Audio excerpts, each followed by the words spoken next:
Good morning, good afternoon, or good evening. Wherever you are in the world, welcome and thank you for joining us. My name is Carl Anthony and this is AutoVision News live from AutoSens Detroit 2023. We are set up downtown in the heart of the Motor City at the Huntington Place. Joining us today is Chad Kobylanski, Automotive Sensor Market Manager for Shin-Etsu Silicones of America. Chad is a chemical engineer who has been with Shin-Etsu Silicones for a decade and supported the LED, consumer electronic, and automotive sensor markets with RTV silicone rubber. Now, you may recognize our interview with Chad prior, which we've done for the AutoSens YouTube channel. Always good to bring a materials guy along. Chad, welcome. Yeah, thanks, Carl. Thanks for having me. So tell us a little bit about your company. Give us an overview of Shin-Etsu Silicones of America. Yeah, so Shin-Etsu Silicones of America, or SISA, we're headquartered in Akron, Ohio. And there we have actually RTV silicone production. We manufacture adhesives, one and two component adhesives, conformal coatings, thermal interface materials, and other mold making silicone materials. Right. Absolutely. Chad, I know this is a question I've asked you a million times before, but allow me to ask it again. What type of sensor applications then require silicone? And of course, $1 million question, why is silicone needed? Yeah, so silicone's, it was widely used in, internal combustion engines, those standard vehicles.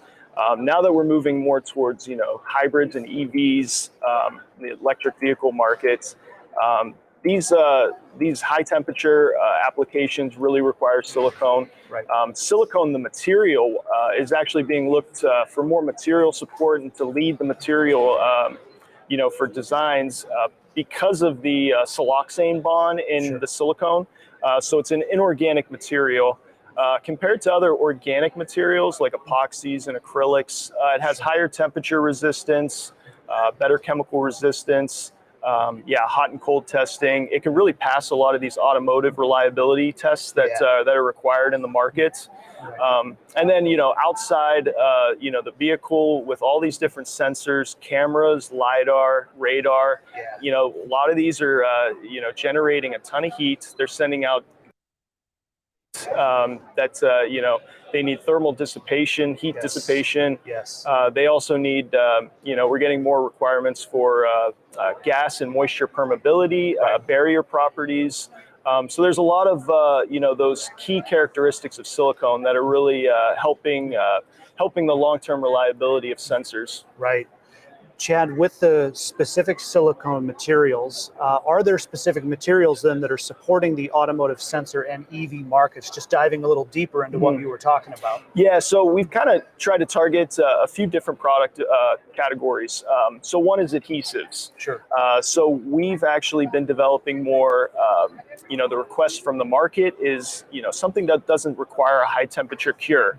So we've developed a UV dual activated adhesive material. Right. So this actually requires, after exposure to UV, it cures quickly with exposure at room temperature.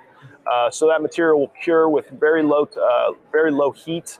So basically reduces, the overhead costs and heating and things like that. Right. These also have extremely low shrinkage. So there's no warpage on any substrates. So these are the types of adhesives that we're promoting.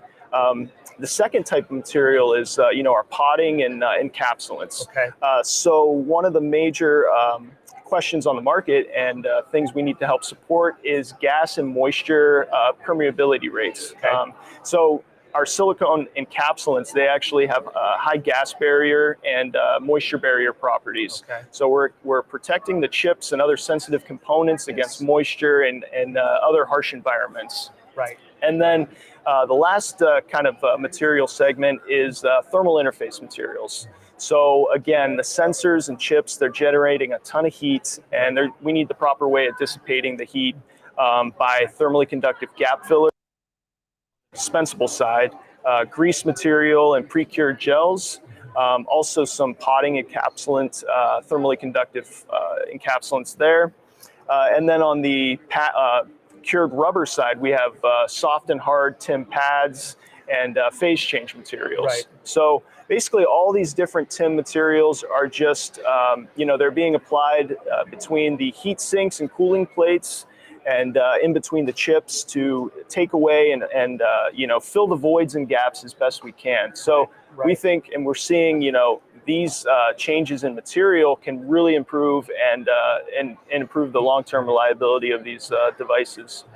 Chad, whether we do this live or virtually, I always enjoy this conversation with you. I think you bring such a unique perspective to AutoSens. I think that, this material conversation is so important, and it seems almost really obvious, but it's not a conversation that we were having not all that long ago. And now you're here introducing this idea of the material support for the sensors. Before we wrap up, from your vantage point, is there anything on the horizon, maybe coming down the pipe, that we should be aware of or paying attention to? Yeah, I think it's just the whole movement to EVs right now. Like I mentioned before, the standard internal combustion engines, it's starting to make the shift over to hybrids and EVs, and then even charging too. A lot more charging stations out there, and we need to help support those in order to really push the market more towards EVs. So again, I think silicone is going to be a huge contributor there to help really improve, the efficiency and reliability of all these devices. Yeah, awesome. And Chad, of course, I want to encourage all of our viewers to, if they're at the conference, to connect with you, or we've got you tagged. We've got Shin-Etsu Silicones of America tagged in this post, so please connect with Chad. Very important conversation around silicone and how materials help the future of mobility. Fascinating stuff, Chad, from all of us here at AutoVision News. Of course, want to wish you the best of luck going forward. Have a great rest of the show. Safe travels home, and thanks for being with us. Thanks, Carl. Thanks, everybody. More to come from AutoSens Detroit here on the AutoVision News LinkedIn page. From the Huntington Place in downtown Detroit, I'm Carl Anthony, AutoVision News.